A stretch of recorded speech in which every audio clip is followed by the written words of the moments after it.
Bible study once again.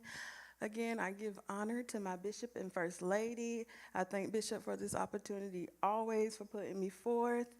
I'm not going to hold you guys long, so if you would stand and let's go into prayer first. Lord, we thank you for this day. We thank you for waking us up to see another day that you have created. Thank you for bringing us through this long day. God, I ask you to touch us in this Bible study, to come in and let me touch somebody. Let somebody learn something, God. I ask you to open up our hearts so you can pour in, open up our ears so that we may receive what you are telling us, God. And we thank you in Jesus' name. Amen. All right, if you can look at the screen, when she put it up there, thank you, girl. So if you look at the screen, you see that little tiny note down there? Somebody read that little tiny note down there. Make sure you take, and why you think good is real capitalized up there? Mike got something good for you. So make sure you take real good notes as we go through this Bible study on the night. As I said before, I am a question asker, so I hope you came ready to answer some questions on the night. My topic is lessons we learn from women in the Bible. So for the month of May, we have been talking about and honoring mothers and women. So I am continuing with that trend on tonight. And again, lessons we learn from women in the Bible. And make sure you take real good notes, real good notes. Now, when we talk about women in church, it's not often talked about. Well, who do we often talk about when it's preached or when it's Bible study? Who do we talk about, men or women? Men. You mostly hear about the men. So I thought this was awesome this month that we started talking about the women. So what I did when I studied, because I had no idea what I was going to talk about. I'm the type of person, I don't like being given a topic. I like choosing my topic because it's easier. But giving the topic was a little bit harder. But something finally came to me. So I looked and I looked for women in the Bible that are not often talked about. Women that are secretly hidden in the Bible but still have an awesome impact on today. So my first women I'm going to talk about on tonight is Lois and Eunice. And we can find them in 2 Timothy 1 and 5. These women were pillars in God's temple. They were pillars in God's temple. Do anybody know who Lois and Eunice was? Any idea who these women was? Go ahead, Bishop. They were kin to Timothy. Do you know specifically? Yes. So Lois and Eunice were Timothy's grandmother and mother. So the grandmother was Lois. The mother was Eunice. And these two ladies were only mentioned once in the Bible, but yet still have a powerful story to tell in that Bible. So I'm going to turn to 2 Timothy 1 and 5, because I want to read to you that little short verse where they are mentioned.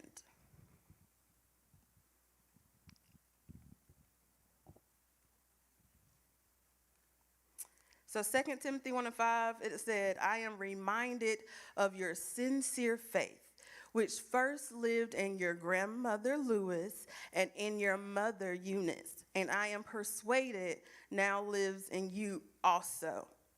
Now lives in you also. So Lois and Eunice were God-fearing and proved their faith to be very genuine.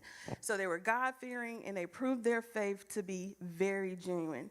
And their God-fearingness was passed on to Timothy. So if you continue to go in and read that story, you'll see how they were acknowledged and why they were acknowledged. Because Timothy learned from his grandmother and mother. He inherited that faithfulness, and it reflected in his life.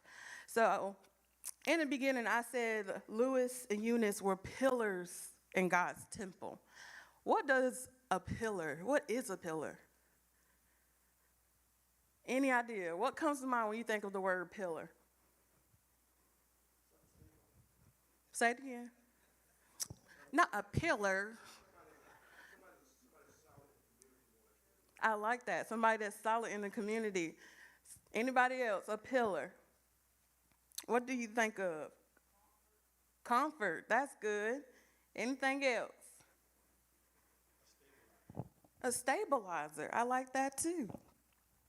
Anybody else? A pillar. These women were pillar in God's temple. So what a pillar is, and all of you are right, is somebody that is reliable and supportive. When I saw this word pillar, I thought about those buildings in Washington, D.C., and those little statue things that hold up the foundation.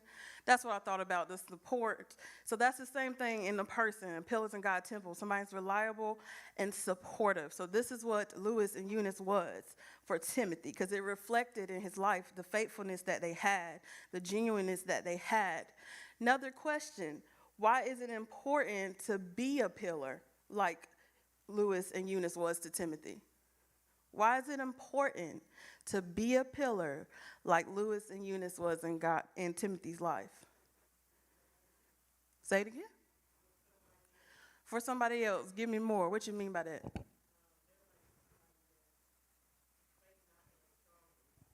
Okay, that's good. Anybody else? That's real good. Why is it important to be a pillar like Lois and Eunice was in Timothy's life? Go ahead, Brother Russell.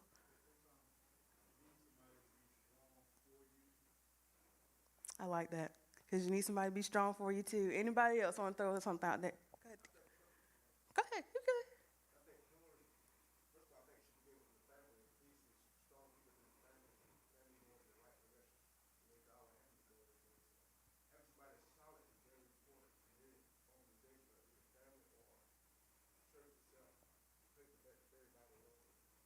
That's good. I like that too. Bishop, you had something to say? I saw your hand a little bit. Okay. Anybody else want to throw their? Why is it important to be a pillar like Lois and Eunice was to Timothy? All right, that's good. So all those were correct. So that the people around us, and I like what Deacon Orr said, also in your family and your church community, so you can learn from their example, so you can have their support, the comfort. A pillar is somebody that's going to push us to be where we need to be spiritually, mentally, physically.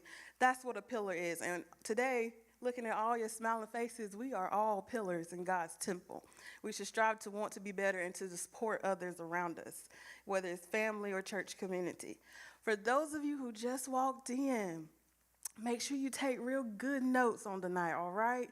Real good notes.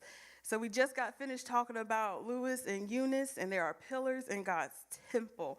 They are women that are God-fearing, and they prove their faith to be genuine. They are the grandmother and the mother of Timothy. So that is who Lois and Eunice is. So those are my first two women. My second woman is Anna the prophetess. She is found in Luke 2:36 through 38. And I'm going to read that to you. She is found in Luke 2:36 to 38. And all these verses is on the screen. I didn't know the words were going to be that little. I'm sorry about that one. So it reads, there was also a prophet, Anna, the daughter of Peniel of the tribe of Asher. She was very old. She had lived with her husband 7 years after her marriage, and then was a widow until she was 84. She never left the temple, but worshiped night and day, fasting and praying, coming up to them at the very moment. She gave thanks to God and spoke about the child to all who were looking forward to the redemption of Jerusalem. So in those two short little verses, that's the only time she is found in the Bible. And that is Anna the prophetess. And she was a gracious woman. She was a gracious woman. Now, when I say gracious, what do you think I mean?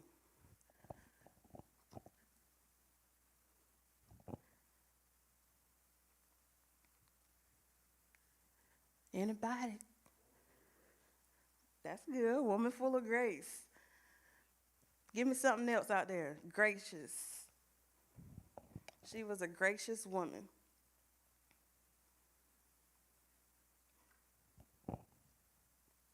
Y'all quiet tonight.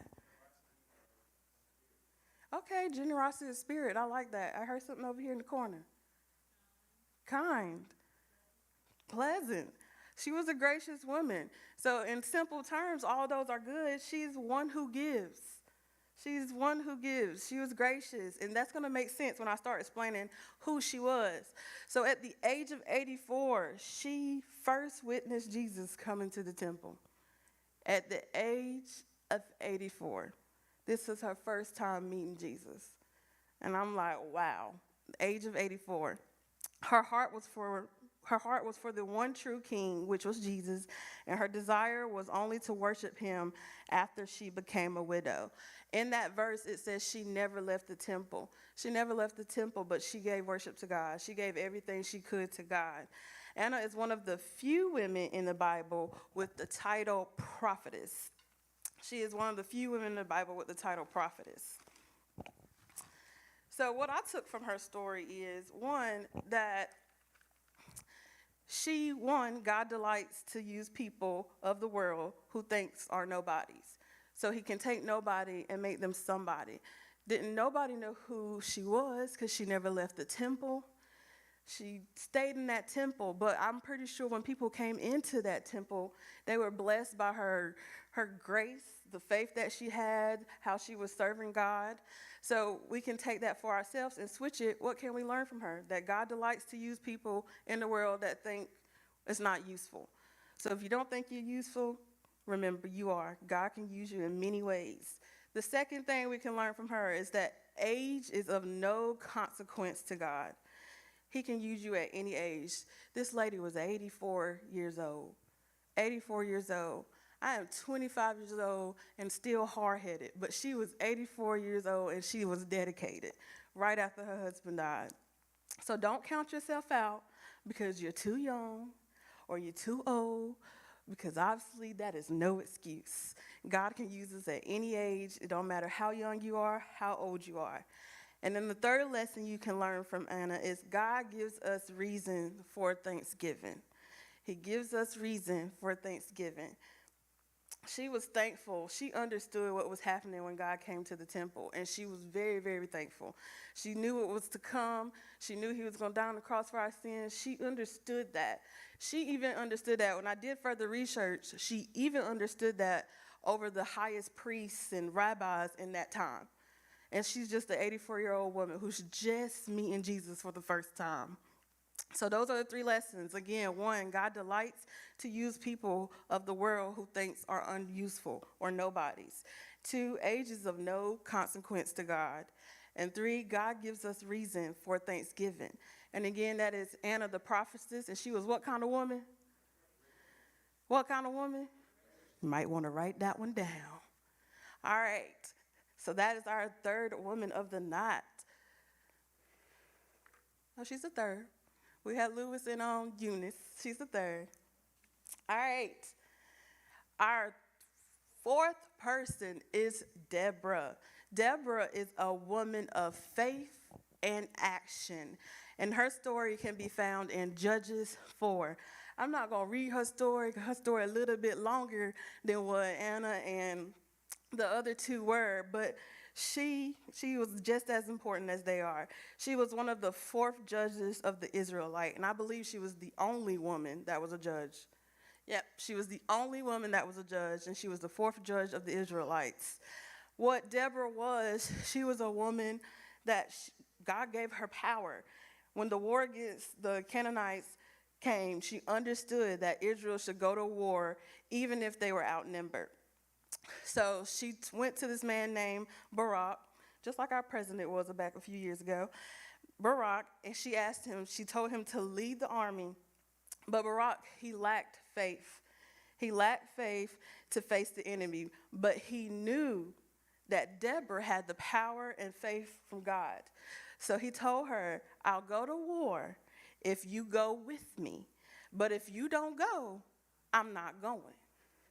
So she said, because of your lack in faith, a woman is going to win the battle. She's going to win the war.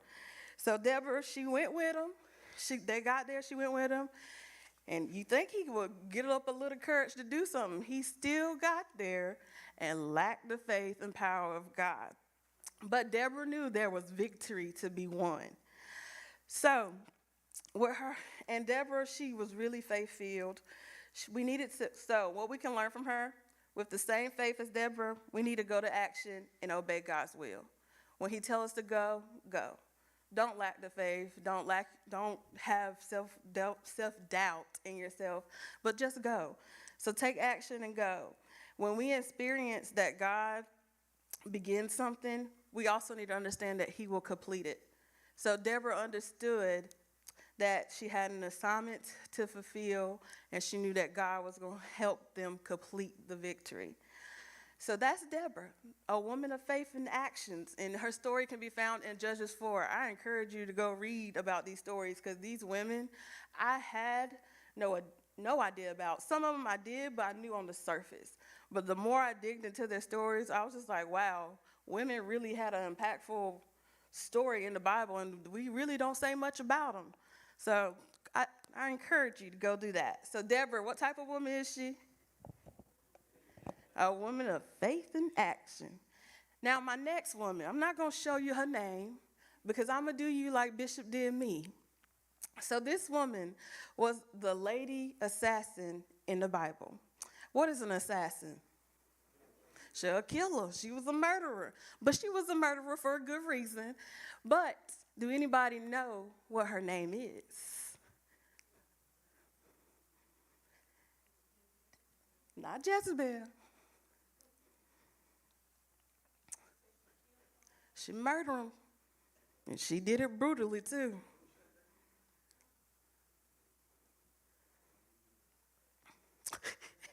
Don't be back there Googling. Don't back there Googling. Y'all give up? She was the lady assassin in the Bible. All right, let's find out who she was. There she is. Now, if I pronounce this wrong, bear with me, because these words in the Bible be having you twisted and turning. But it's Jael. Jael. And you can find her in Judges 4, 11, and 23. Now, y'all remember when I told you Deborah said that a woman was going to win the battle, right? Who you think won that battle? She did. Jael won that battle. They call her the most blessed of women. And again, you can find her in Judges 4, 11 through 23. She was the wife of Heber. And what happened was, during this battle where Barak, he backed out, so Sisera, he saw that they were coming. Deborah and Barak was coming, so he fled. And where did he flee to? To a bad woman's house. He fled to Jael's tent. So what Jael did, she didn't turn him away. She didn't act out of character. Like a woman like she did, she took him in. She greeted him. She invited him in. She even provided him with things he needed, such as milk. He filled him up just to kill him. So Sisera fell asleep. That's what he shouldn't have done. But he fell asleep, and Jael drove a tent peg through his temple and killed him. What you don't understand, her background, she was used to working with tent pegs and building tents and stuff back in that time. So God allowed her to use her skills to complete her victory. Come on, did somebody catch that? I'm going to say that one more time. God allowed her to use her skills to complete her victory. So what we can learn from Jael is that God uses ordinary people with ordinary skills to accomplish incredible victories. So he uses ordinary people with ordinary skills to accomplish incredible victories. The second thing we can learn from Jael is to be blessed among women and men, we must be totally committed to God and his people. And we must take risks to advance the kingdom.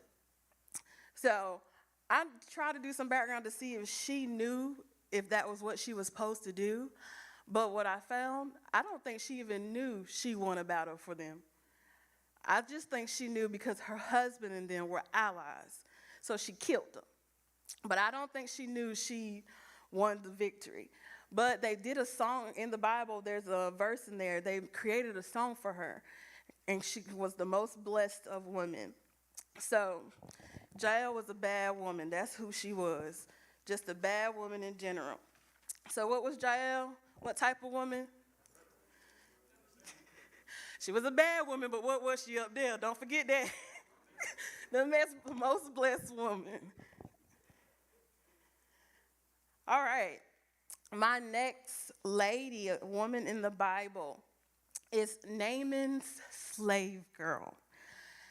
And this one kind of took me aback because I was just like, I ain't never seen this in the Bible. Well, who is, and listen, if I'm being real, I don't even know who Naaman is. But I was like, Naaman's slave girl. You can find her in 2 Kings 5, 1 through 19. I'm not going to read her story because hers is kind of long too and his with it. But she was this young girl and she was captive to Syria or Syria. Which one is it called? Syria? And her master was Naaman. He was her master, and he was a decorated soldier. But Naaman had leprosy. He contracted leprosy. And then the slave girl, she pushed him, she urged him. He said, I wish, she was like, go to Elisha for healing. Now, he captivated her, and she was helping him. She was like, well, go to Elijah's for healing. And Naaman, he went, he was healed, but the way he was healed, he had to bathe for 7 times in the Jordan River in order to be healed. But more importantly, not only was he healed, Naaman was also spiritually transformed. He was transformed. He declared, he said, now I know that there is no God in all the world except in Israel. This girl helped this man that captivated her to be spiritually transformed. In this day and time, we don't even want to look left at our enemy. We don't even want to hug them in this time of day. So the lesson we learned from the slave girl, Naaman's slave girl, is one, even in her captivity, she extended bold compassion to others. So even in her captivity, she extended bold compassion to others. And 2, we can also learn from her that don't allow your captivity to diminish your faith in God. She had faith for him to go get healed. And she had a compassion to give to him even when he was in captivity. So Naaman's slave girl, again, you can find her in 2 Kings 5 and 1 through 19. And again, remember, these women are women who weren't really expressed or had a lot of room in the Bible like the men usually do, or the woman at the well, or the woman with the issue of the blood. These were women who had 2 or 3 verses, maybe 5 verses in the Bible, but yet you can learn something from their story. So what, Naaman's slave girl, and she had what type of heart? Compassionate. Good. All right, our next woman in the Bible that we can learn from is Peter's mother-in-law. Peter's mother-in-law. Her story can be found in Matthew 8, 14 through 15. And I'm actually going to read that one because hers, literally, she has 2 sentences in the Bible. 2 sentences. And while I'm finding it, do anybody know what her 2 sentences is? Or even know a little bit about her story?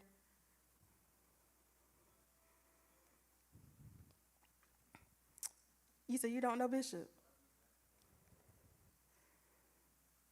So it's found in Matthew 8, 14 through 15, and it reads, when Jesus came into Peter's house, he saw Peter's mother-in-law lying in bed with a fever. He touched her hand, and the fever left her. She got up and began to wait on him. So Peter's mother-in-law is sick in bed with a fever. And Jesus saw her, and he touched her hand, and she was healed. And right after she was healed, she immediately began serving him. So what I took from this is 2 things. When we are healed, we can start helping. When we are saved, we are meant to serve.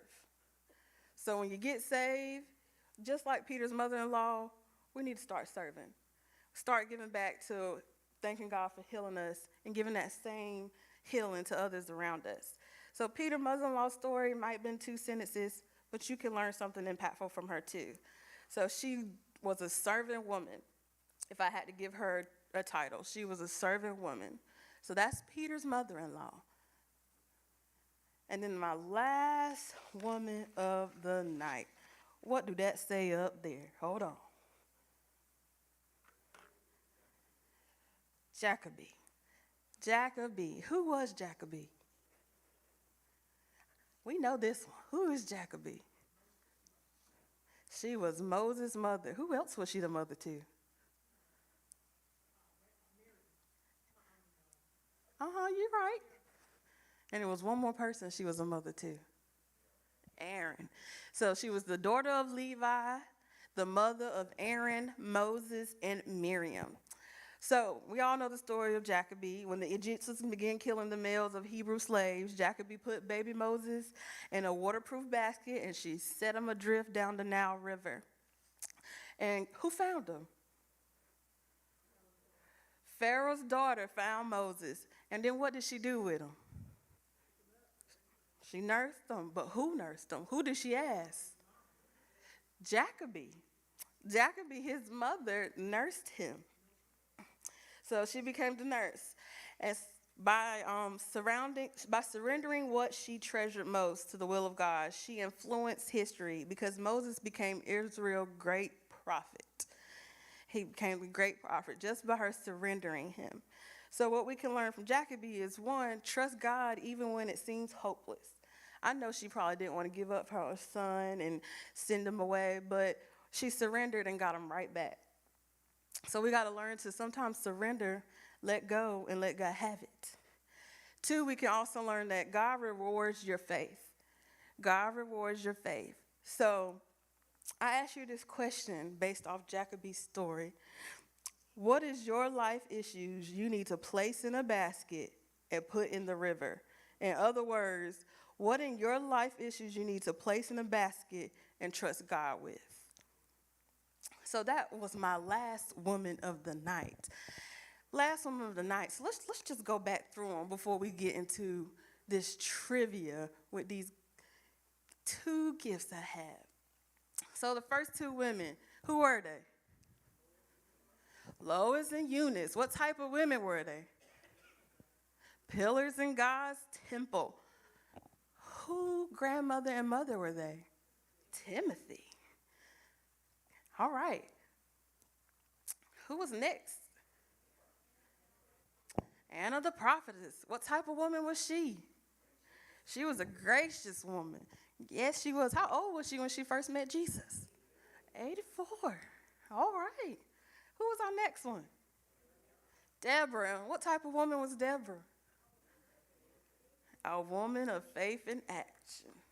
Faith and action. All right, let's see what our next one is. Who was our next person? And who was Jael? She was the lady assassin. What else was she? A murderer and the most blessed woman. She was a bad woman. All right, who was our next person? Name is slave girl. What type of heart did she have? Compassionate. Who was our next person? Peter's mother-in-law. What type of woman was she? A servant woman. And last but not least, those should be Jacoby. I don't know how you say it, but that's who she is. And what was she? What type of woman was she? A woman that trusts God. Yes, she did. All right. Y'all ready? Y'all ready? All right. How about this? Jaira, come here.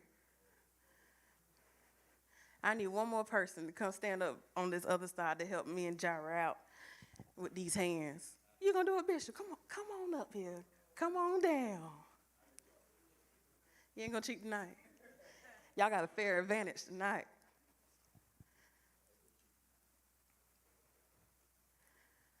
Come on, girl. Get on this other side for me. Y'all be looking at them notes a little bit. See what you wrote down. And the answer is?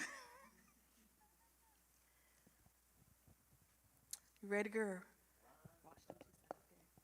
All right. First question.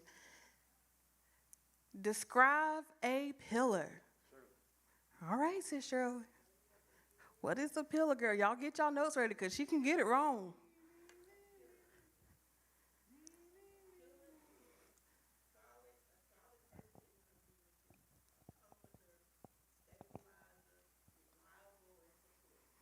Whew.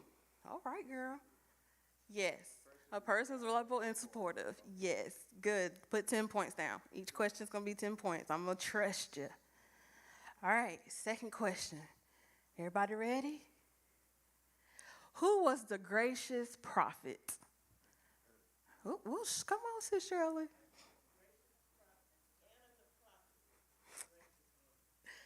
Let's see if you're right.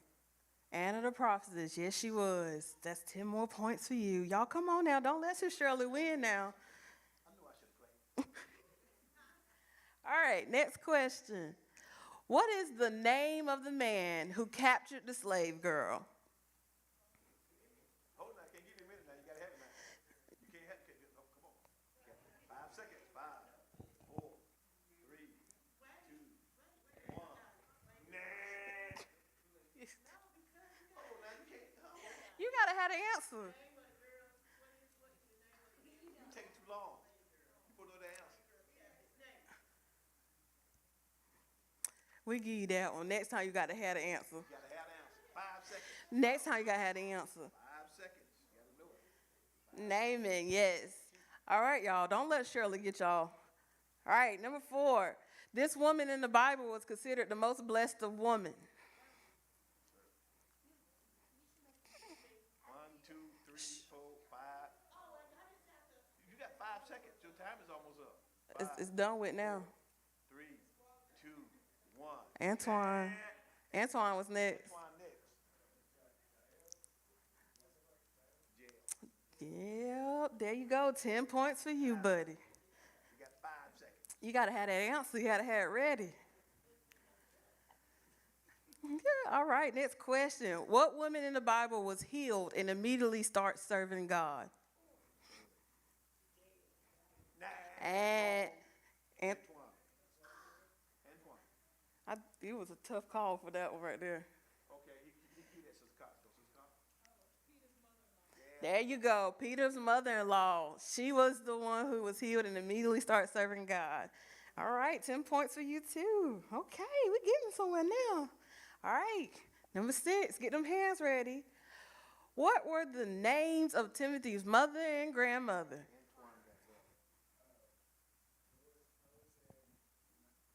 There you go. Lois and Eunice. 10 more points for you. Tally them up. What were the names of Timothy's mother and grandmother? You missed that one. All right, next one, number 7. Who was the woman who accompanied Barak in war? Deborah. You are totally right. 10 points for you. All right, y'all. We're getting somewhere now.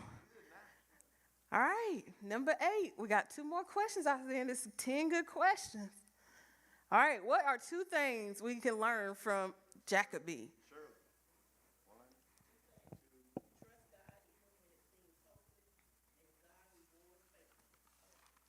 All right. I get to you. Yes. Trust God even when it seems hopeless, and God rewards your faith. All right, 10 points for you. All right, number 9. Why is it important to be a pillar of God's temple? Yeah, it's you. Okay. So the people around us can learn from our example. All right, y'all, number 10, we can't let Shirley have this one. We can't just raise your hand for the fun of it. All right, number 10. How many times was Anna, Lois, and Eunice and Jael mentioned in the Bible? Yes, sisters. Once. They were mentioned once. All right, everybody tally up. What points you got, Shirley? What points you got, Antoine? 20. And the 10 over here? All right, so I have a prize for Shirley and I have a prize for Antoine. Thank y'all for participating. Know what I do with them? I'm going to hit them for myself. Bishop, you can take this one to Antoine. Jara, you can take this one to Grandma. I just want to thank everyone that came out tonight, everyone that participated and answered questions. It's always good to see y'all. For those that was viewing live stream, thank you for logging on.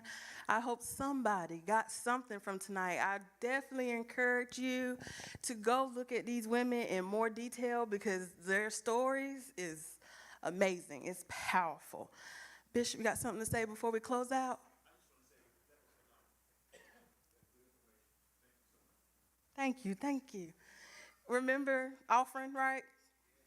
Remember to pay your offering. You can do it on Cash App. You can do it online. It's on the board, all the ways to give. You can also give in the back. If you will, please stand, and we're going to close out. Again, thank you, thank you, thank you for coming out and those who logged on to the live stream on the night. If you will, bow your heads. Lord, we thank you for what we have learned about these amazing women in the Bible on tonight. Guys, let us be like these women. Let's take these characteristics of strength, courage, faith, compassion, and apply them to our